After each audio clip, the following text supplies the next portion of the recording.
Welcome to Law Talk Today, a series devoted to bringing you informative and educational programs focused on issues of law, government, and community.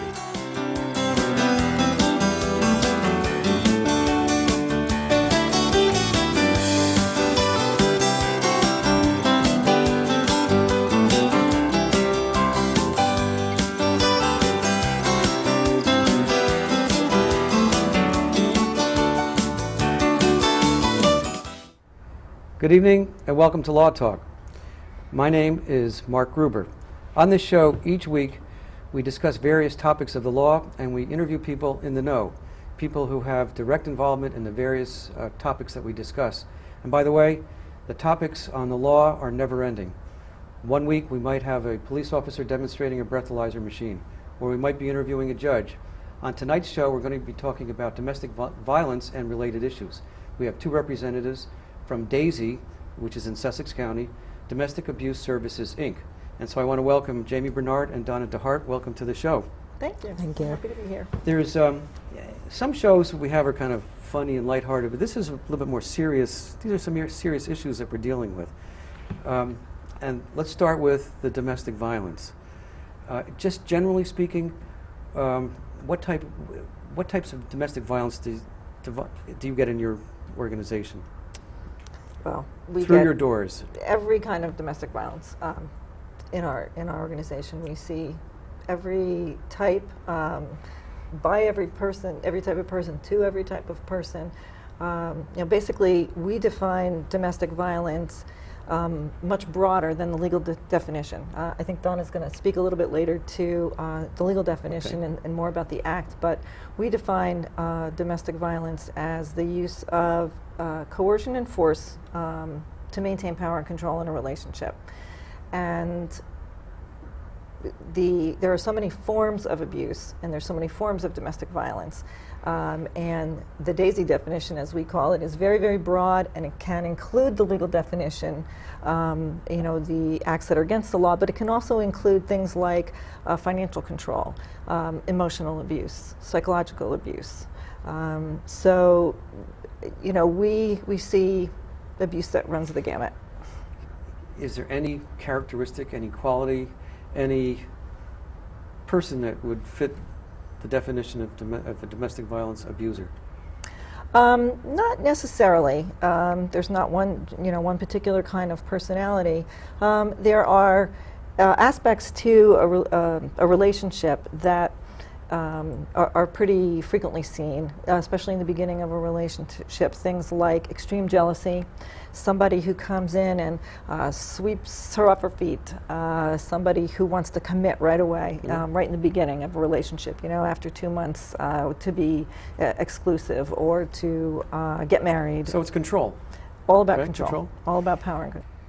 Donna, let's go over to you and ask, what are the types of domestic violence under the Act that come through your door? All right. Well, in New Jersey, the Act is the New Jersey Prevention of Domestic Violence Act, which covers 14 different statutes to apply through the court for relief. So that could be anything from an assault to harassment. It could be a terroristic threat. It could be a sexual assault. And as well as burglary, trespassing. I mean, there's many different things that people can go through the court to apply for relief through that act. And these are actually criminal statutes that fall under the umbrella or the purview of the Prevention of Domestic Violence Act. Yes. And it's a civil law, not a criminal. It's a civil law. So you're in the civil court, in the domestic violence court. Yes. Right. Now might be a good time to talk about some statistics. Okay. I know that I brought some, and Jamie, I know that you have some. Nationwide, there were approximately 72,000 or so domestic violence police reports in a year. That's in New Jersey. In New Jersey, all right? And assault accounted for almost 44%. That's a large number. Harassment also 42%. And the most frequent day that domestic violence occurs, Sunday. The most frequent hours of domestic violence between 8 p.m. and midnight. These are very interesting. Children were involved or present during 33% of all domestic violence offenses. Wives were the victims in 20%. Ex-wives were the victims in 3%. Females were victims in 76%. I thought that was interesting too. I didn't realize there were so many men, almost 25%, that were victims of domestic violence. Alcohol and or drugs were involved in 28%. 15% were from dating relationships. July, the most offenses occur, and February, the least amount. Those are some general stats. Jamie, anything you want to add to that from your own experience? Well, I can't really speak to the days of the week or the month. For us, we don't necessarily follow the patterns statewide, but one important thing to remember is that these reported offenses, police-reported offenses, only about 50% of offenses are actually reported, and that's according to the FBI. So there's a lot that's not reported. Our agency, other domestic violence programs, see victims of domestic violence who do not report to the police. So, often people will say, well, what's the prevalence? What are the statistics? It's very, very difficult to actually state a local statistic because, there's just not a way to really count them. Our agency and other agencies like us, we keep our own statistics. We see just domestic violence victims, we probably see 600 to 700 a year. We have approximately 100 to 120 women and children in our shelter every year, in our emergency shelter. Now's a good time to describe and talk about your agency. Happy to. Right? It's called DASI, but it has a longer name. Domestic Abuse and Sexual Assault Intervention Services. Okay, can you just describe generally what the agency is and how it got started? We are the Department of Children and Families designated lead domestic violence agency. We're also the state designated lead sexual assault services agency in Sussex County.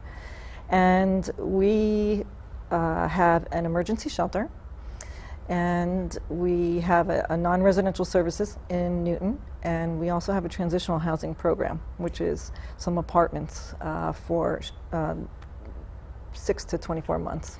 Now, how many people work in your organization, both either paid or volunteer? We have about 25 staff, combination of full and part-time. We staff our shelter 24/7, so we have some part-time workers there. And at any given moment, we have maybe 10 to 20 volunteers. In fact, if anybody wants to volunteer, you're always looking for volunteers? Absolutely. And we're going to show I guess they can call the hotline and ask to volunteer also, right? Absolutely. They're going to show the hotline up on the screen, hopefully during our interview.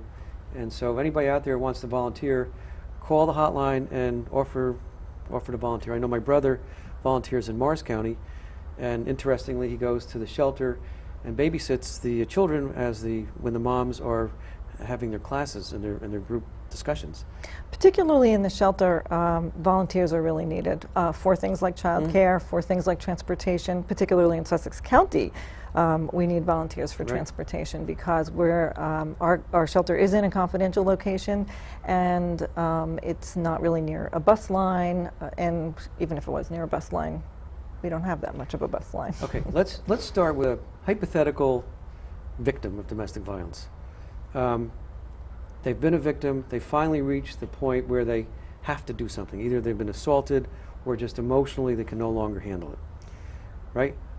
What do they do? What do they? Let's start from the beginning. It depends. If the victim is in a dangerous situation, if home has become just flat out unsafe, that victim might want to go to the shelter. So she would call the 24-hour hotline, and they will do an on-the-phone assessment, and they will describe, what the shelter's like, and some of the realities of living in a shelter. And we call it, we should really call it a safe house. It's not really a shelter. When you use the word shelter, you have the image of, cots in an armory or something. And it's a 4-bedroom home in a residential community. It's very, very warm and very home-like. So it's not really a shelter. So if you have, if somebody needs to go there 24/7, anytime, just call the hotline number, and and we can facilitate.